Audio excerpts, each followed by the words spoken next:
Helpless, c'est le titre de l'exposition. Ça reprend le titre de la grande installation qu'on découvre en entrant et qui occupe le plus vaste espace du centre d'art. C'est aussi le titre d'une chanson de Neil Young. L'installation Helpless se compose d'un immense rideau de velours noir constellé de strass qui occupe tout le mur de la première salle. À la fois, ça ferme et ouvre l'espace dans un même temps. C'est un rideau de scène, c'est un ciel étoilé, d'où émerge, comme ébloui par le projecteur qui l'éclaire, la figure du renard. Dans ce vis-à-vis, on ne sait pas si on est spectateur, acteur, si on est dans les coulisses ou sur la scène.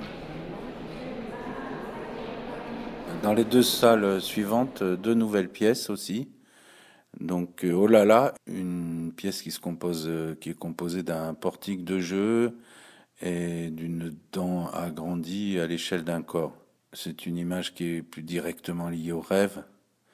La dent est attachée à une corde comme un pendu et le portique devient aussi une sorte de potence, quoi, voilà.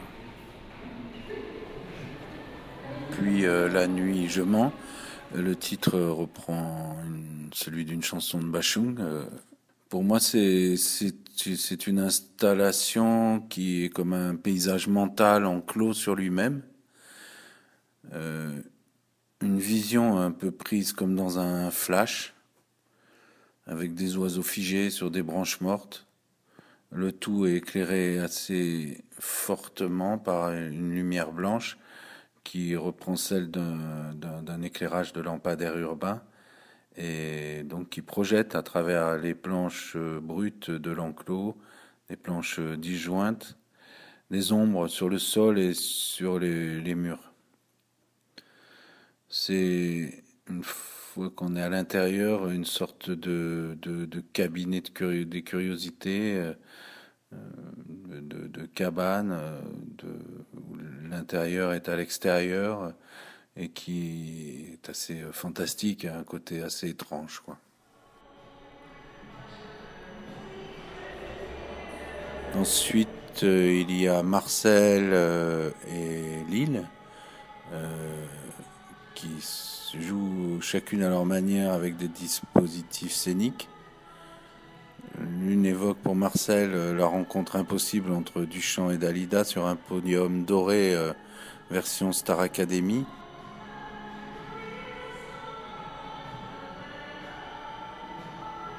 Et Lille joue davantage sur la solitude, l'isolement, l'absurdité du quotidien, un peu d'une manière plus becquetienne, quoi. Puis on a deux autres productions dans les deux dernières salles du rez-de-chaussée. Le vide emplit mes yeux, qui est une installation in situ qui utilise l'architecture du lieu comme un des éléments de l'œuvre. C'est-à-dire qu'on a rabaissé un plafond sur toute une salle qui d'ordinaire est très haute, à une hauteur de 2 mètres environ. Et on l'a percé de deux trous qui permettent de voir l'espace au-dessus, qui lui est beaucoup plus vaste que celui dans lequel on se trouve. Ces ouvertures offrent des points de vue sur un espace vide. Les seuls éléments qu'on aperçoit sont les anciennes portes de ce qu'était le lieu avant d'être un centre d'art, à savoir des frigos pour les pêcheurs, pour stocker les poissons.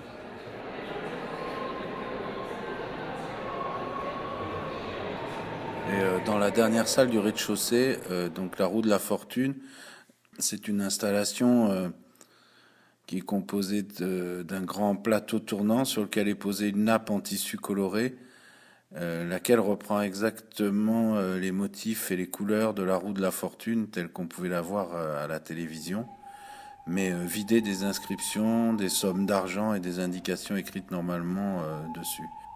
Celle-ci tourne lentement et elle est accompagnée par le son d'une scie musicale qui est l'instrument du clown dans les spectacles.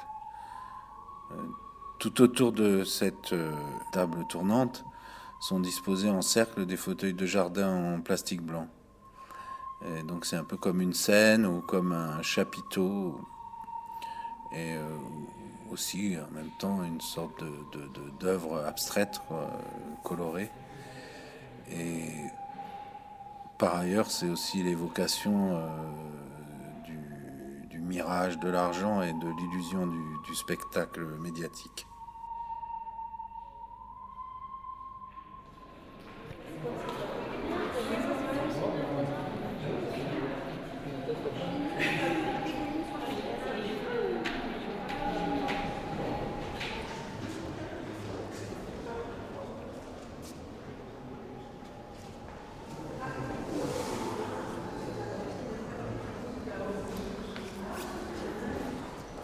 À l'étage, sur tout un mur, on a installé une pièce qui s'appelle La couleur de la mer.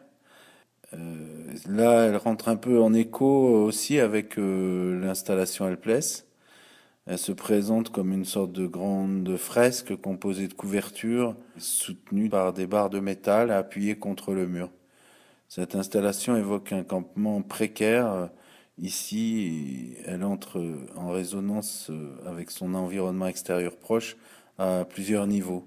Et face à la pièce sans queue ni tête, composée de deux manteaux de fourrure en faux vison, tête bêche, les bras formant des pattes, compose une sorte d'animal, de chimère absurde et étrange, quoi.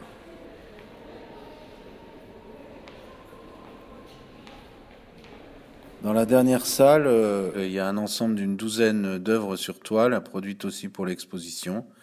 C'est des impressions sur toile de grand format, 170 par 140 environ, qui sont réalisées à partir d'images de cartes postales, assemblées deux à deux, sur lesquelles je peins avant de les scanner et de les agrandir. Les toiles sont tendues sur des châssis et je coule ensuite une résine transparente sur ces toiles mêlées avec des paillettes. Et les images obtenues sont un peu évoquent quelque chose comme de l'ordre d'une contamination ou du glissement d'une image dans l'autre qui en perturbe le sens et la vision. L'ensemble est réuni sous le titre d'écran de veille, en référence aux écrans de veille des ordinateurs et aux images qu'ils génèrent en mode veille. Cela renvoie aussi à l'écriture automatique et à l'état de veille que pratiquaient les surréalistes. Pour finir, au balcon qui surplombe la roue de la fortune, il y a 5 éléments de la série Succès fou, qui sont des troncs d'arbres sur lesquels sont posées des bulles en verre soufflé rose et afflubées de faunées et qui clôturent le parcours.